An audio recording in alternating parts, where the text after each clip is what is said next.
Good morning dear student, welcome to the learning link. અને આજે અમે તમારી માટે લઈ આવ્યા છીએ ભાગ 2 ના 3 ચેપ્ટર શેર મૂડી, ડિબેન્ચર અને નાણાકીય પત્રકોનું વિશ્લેષણ. સેક્શન એ અને બી માં જો તમને ફૂલ માર્ક્સ જોતા હોય તો તમારે માત્ર આટલું જ કરવાનું છે. થિયરિકલ કન્સેપ્ટમાં તમારું કામ થઈ જશે. તો સૌથી પહેલા આપણે શરૂઆત કરીએ શેર મૂડીથી. તો પહેલા તો પ્રશ્ન એ આવે કે શેર મૂડી એટલે શું? કંપનીની મૂડી એટલે શેર મૂડી.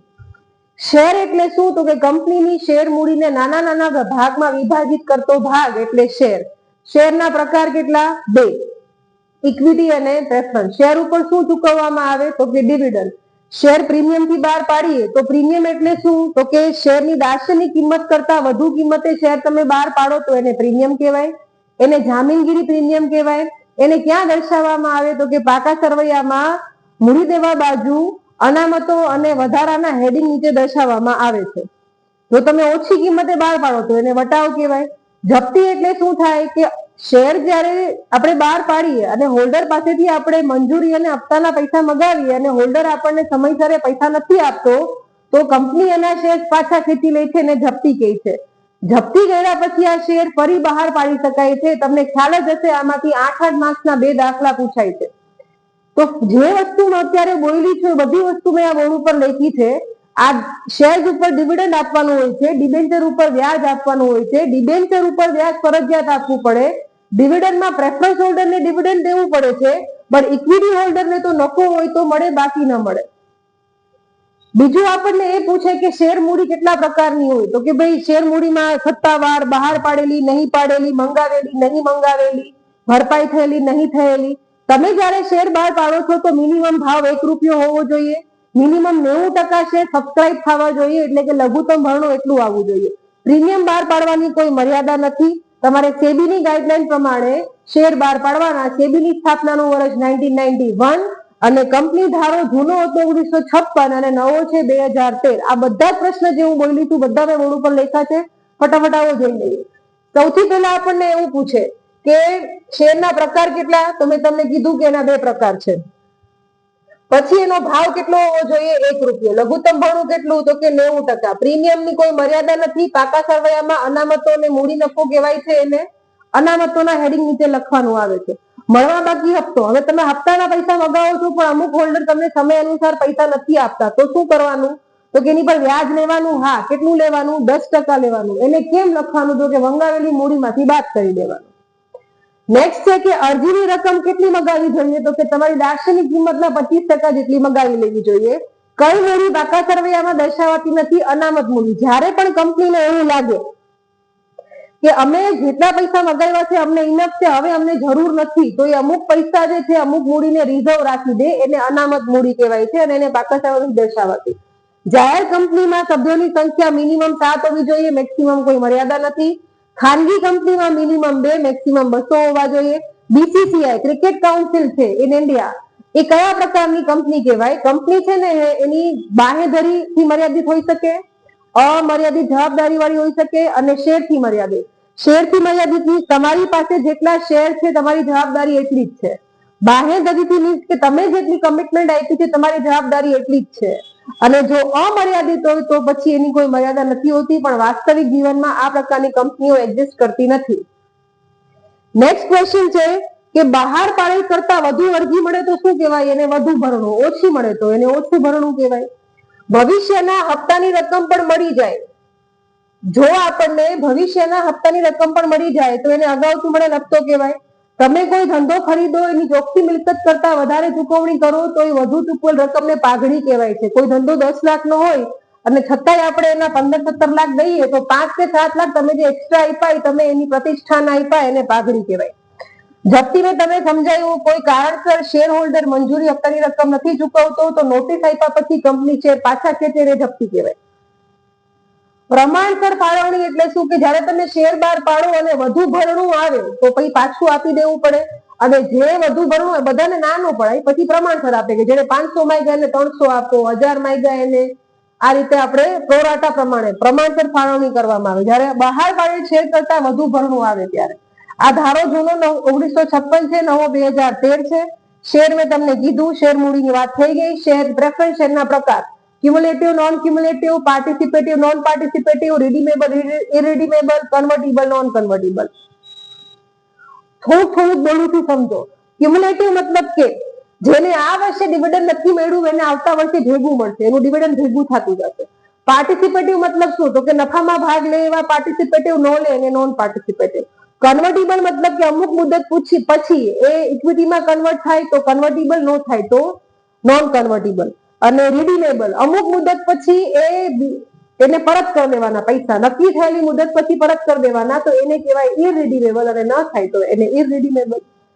નેક્સ્ટ ચેપ્ટર આવે છે ડિબેન્ચર. ડિબેન્ચર શું છે સમજો. જો ઘણી બધી વસ્તુઓ બોલી જાય, બધી બોર્ડ ઉપર લખી. ડિબેન્ચર છે ઈ ઉછીની મૂડી છે, તેની ઉપર વ્યાજ દેવું પડે. ડિબેન્ચર જે છે ઈ ક્યાં દર્શાવવામાં આવે? તો કે ભાઈ એને મૂડી દેવામાં બિન ચાલુ જવાબદારીના મથાળા હેઠળ દર્શાવવામાં આવે છે. આની ઉપર વ્યાજ આપવું ફરજિયાત છે. તમે નફો કરો કે ખોટ કરો, તમારે આને વ્યાજ દેવું જ પડે, આ તમને ન મૂકે. બરાબર. એમાં પણ પ્રકાર આપણે જે જોઈ ગયા એ પ્રમાણે જ છે. બરાબર. આમાં વટાવનો દર કેટલો હોય છે? વટાવ શું છે? વટાવ એટલે શું? તમે રાશનની કિંમત કરતા ઓછા ભાવે બહાર પાડો. ઘણા પ્રશ્ન કોમન છે. પ્રીમિયમ થી બહાર પાડો તો પ્રીમિયમ ક્યાં લખાય? જામીનગીરી પ્રીમિયમ છે. અનામત અને વધારાના હેડિંગ નીચે દર્શાવવામાં આવે. પછી જો અહીંયા પ્રશ્ન બતાવ્યા છે મેં તમને કે ડિબેન્ચર છે એ દેવું છે, ઉછીની મૂડી છે, એની પર વ્યાજ ફરજિયાત આપવું પડે, એને પાકા સરવૈયામાં બિનચાલુ જવાબદારીમાં દર્શાવવામાં આવે, અને દેવાનો સ્વીકાર કરતો દસ્તાવેજ એટલે ડિબેન્ચર કહેવાય. ડિબેન્ચર તમારે વધુમાં વધુ 10 વર્ષની મુદતથી વધારે બહાર પાડી શકાતા નથી. પણ જો તમે ઇન્ફ્રાસ્ટ્રક્ચર સાથે જોડાયેલા હો, તમારું કામ ઇન્ફ્રાસ્ટ્રક્ચર, આંતરમાળખાકીય સુવિધાઓ સાથે જોડાયેલું હોય તો મર્યાદા 10 મિનિમમ અને 30 મેક્સિમમ છે. નેક્સ્ટ આવે છે કે વટાવનો દર કોણ નક્કી કરે? બીઓડી. કોઈ મર્યાદા ખરી? નહીં, કોઈ મર્યાદા નહીં. આને ક્યાં લખાય? આને કહેવાય અન્ય બિનચાલુ મિલકતો, અવાસ્તવિક મિલકતો છે, પ્રાથમિક ખર્ચાઓની જેમ. આને માંડી વાળવી પડે. તો માંડી ક્યાં વળાય? તો એને માંડી વાળશું આપણે શેર પ્રીમિયમની સામે અથવા તો નફા નુકસાન ખાતાની જમા બાકીની સામે માંડી વળાય છે. અહીંયા એના પ્રકાર લખ્યા છે: જામીનગીરીના આધારે, ફેરબદલી આધારે, પરત આધારે, રૂપાંતર આધારે. દાખલો હું તમને કહી દઉં કયો પૂછાશે. આ પૂછાશે રિડીમેબલ, પરત કરવાનો દાખલો. ફાઇનલ છે, ફૂલ એન્ડ ફાઇનલ. ચલો, તારણવાળા કોને કહેવાય? એવા ડિબેન્ચર કે જેની સામે કંપનીએ કઈ મિલકતો જામીનમાં મૂકી હોય. હવે આ જે જામીન છે ને તારણ કહેવાય, એને બોજ કહેવાય. આ બોજના બે પ્રકાર હોય, સ્થિર અને તરતો. સ્થિર બોજ એટલે કોને કહેવાય? કે ભાઈ બોજ અમુક મિલકતો ઉપર ચોક્કસ રીતે ગોઠવાયેલો હોય. તરતો એટલે બદલતો રહેતો હોય, એટલે તરતો બોજ કહેવાય. આ ડિબેન્ચર એક્ઝિસ્ટ કરે. પણ આ નહીં, તારણ વગરના ડિબેન્ચર વાસ્તવિક જીવનમાં હોતા નથી. જેમ અમર્યાદિત જવાબદારી વાળી કંપનીઓ નથી હોતી, એમ આ ડિબેન્ચર પણ નથી હોતા. રજિસ્ટર્ડ ડિબેન્ચર એવા કે જેમાં ડિબેન્ચર હોલ્ડરનું નામ, સરનામું, બધી જ વિગતો કંપની પાસે રાખેલી હોય. અને બેરર, આમાંથી ઘણા બધા પ્રશ્ન પૂછાય છે. બેરર ડિબેન્ચરમાં આવું કોઈ નોંધણી કંપની પાસે નથી હોતી, એટલે જ આને ચલણી નોટ જેવા આવે, જેના હાથમાં ઈ રાજા. બરાબર. આ કૂપન વાળા ડિબેન્ચર હોય છે, અને આ જોખમી હોય છે. ખોવાઈ ગયું એટલે ભૂલી જાઓ, પછી પરત કરી શકાય તેવા. તમારો 3 માર્કનો પ્રશ્ન સેક્શન સી માં જે છે, 3 માર્ક્સમાં જે પૂછાય છે એ આમાંથી જ હશે. બરાબર. આની તારીખ નક્કી હોય છે. આ કેમાંથી થાય? મેળ તો કરવો ને કે આપણે 5 લાખ રૂપિયા આપવાના છે, તો એ મેળ શેમાંથી થાય? કાં તો શેર બહાર પાડી નાખો, કાં તમારી પાસે એકઠા થયેલા નફા અનામતો પડી હોય તો એ વાપરો. બરાબર. પછી આવે છે ઇરરિડીમેબલ. આને પૈસા આમ નથી આપવાના હોતા, પણ જો તમારું વિસર્જન થાય તો આપવા પડશે. પછી આવે છે કન્વર્ટિબલ અને નોન કન્વર્ટિબલ, મતલબ રૂપાંતર કરી શકાય તેવા અને ન કરી શકાય તેવા.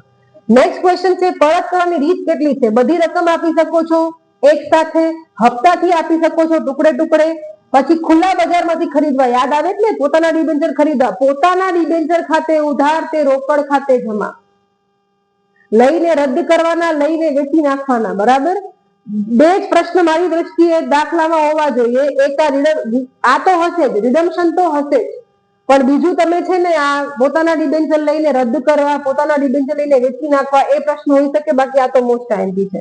અને રૂપાંતર કરવા, લઈને એને ઇક્વિટીમાં રૂપાંતર કરી દેવાનું. બરાબર.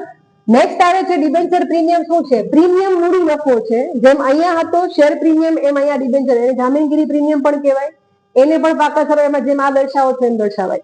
પણ પરત પ્રીમિયમની વાત કરો તો એક જાતની ખોટ છે. કયા પ્રકારનું ખાતું છે? વ્યક્તિ પ્રકારનું ખાતું છે. હવે 3% વાળી યાદ રાખવાની છે.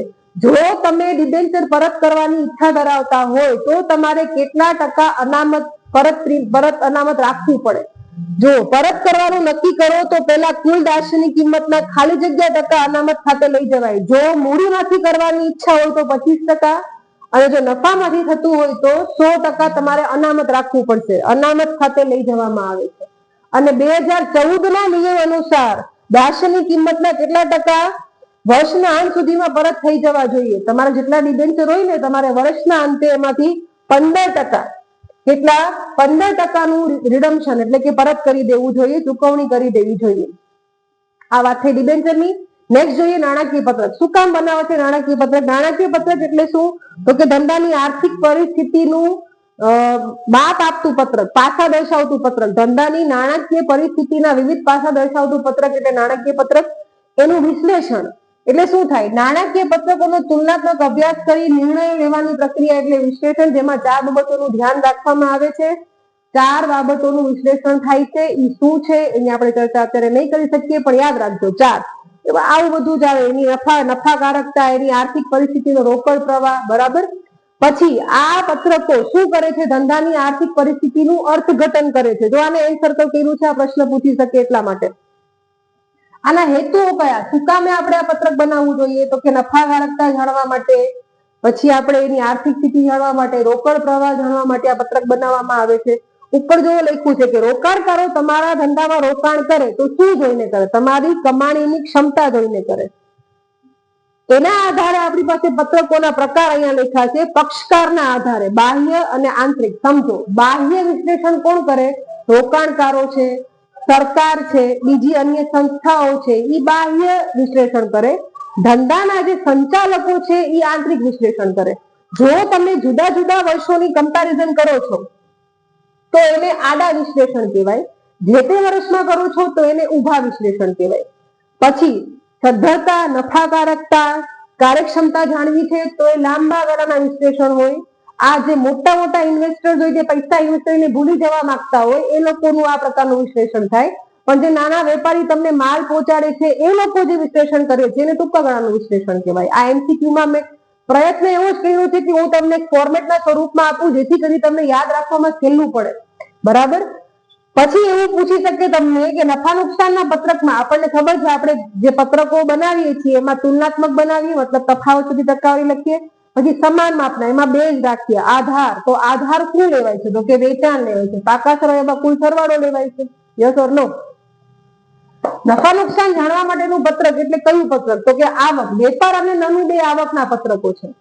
અને જો તમારે પેઢીની કંપનીની કાર્યક્ષમતા જાણવી હોય તો મિલકતના ઉપયોગ અંગેની માહિતી તમને એની કાર્યક્ષમતાના વિશ્લેષણ ઉપરથી મળશે, બરાબર. ઓલમોસ્ટ બધા પોઈન્ટ મેં શોર્ટ વેમાં અહીંયા કવર કરીને તમારી સામે રાખ્યા છે. આઈ હોપ તમને આ બધું સમજાશે. અને ખરેખર જો તમને મારી વિડીયોઝ છે ઇન્ફોર્મેટિવ લાગતી હોય તો સબસ્ક્રાઇબ કરો, તમારા મિત્રો સાથે શેર કરો. And thank you so much for your support.